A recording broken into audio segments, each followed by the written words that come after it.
Maydon chetida emas, balki chetdan turib o'yinni kuzatish siz uchun qanchalik qiyin bo'ldi va ruxsat etilgan doirada murabbiylar shtabi bilan aloqani qanchalik ushlab tura oldingiz?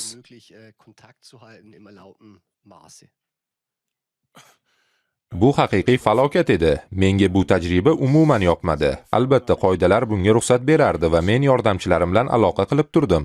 Lekin maydondagi hissiyotlar bu butunlay boshqa narsa. Men shtabimga to'liq ishonaman. Ular mening fikrimni aytishimni bilishardi, lekin agar ularning maydondagi sezgisi menikidan farq qilsa, men o'z qarorimni majburlab o'tkazmoqchi emasdim. 80 metr masofadan turib buni qilishni istamadim. Jamoa haqiqatdan ham qiyin vaziyatda qanday reaksiya bildirganidan faxrlanaman. Biz PSG o'yinlarini ko'rganmiz. Ular har bir golni go'yoki hal qiluvchi goldek nishonlashadi.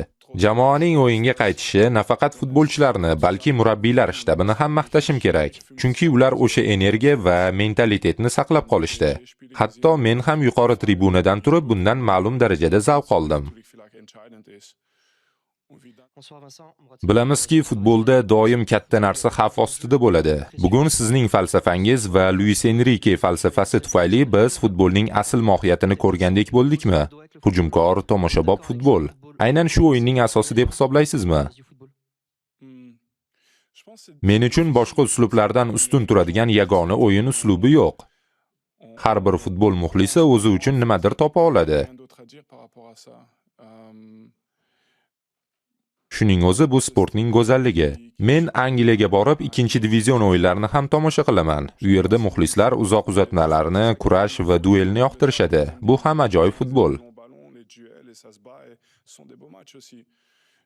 Catenaccioni mukammal o'ynaydigan jamoalar ham bor. Buni tomosha qilish ham maroqli. Ammo bugun o'xshash ikki g'oyaning to'qnashuvi bo'ldi. Odatda bunday vaziyatda jamoalardan biri ortga chekinadi va raqibga o'z o'yinini o'tkazishga imkon beradi. Lekin bugun na PSG, na biz bunga rozi bo'ldik. Shu sababli ham bunday o'yin yuzaga keldi.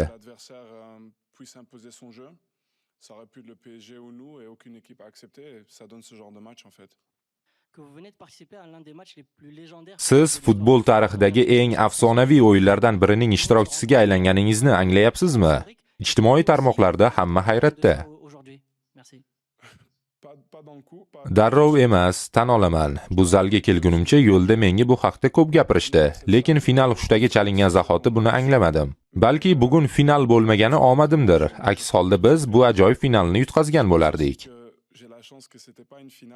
Ammo qarama-qarshiligimizning haqiqiy finali keyingi hafta. Men yana shunday o'yin kutyapman. Umid qilamanki, bu safar gol o'tkazmaymiz, lekin har narsaga tayyorman. Ba'zida o'yin shu tarzda ketsa ham gollar kamroq bo'lishi mumkin. Balki bir haftadan keyin 9 ta gol bo'lmas, lekin intensivlik saqlanib qoladi. Bunday o'yinlarda oltin o'rtacha bo'lmaydi. Yo hammasini o'zgartirasan, yoki yana ham oldinga borasan. Keyingi hafta uchun mening javobimni allaqachon bilasiz.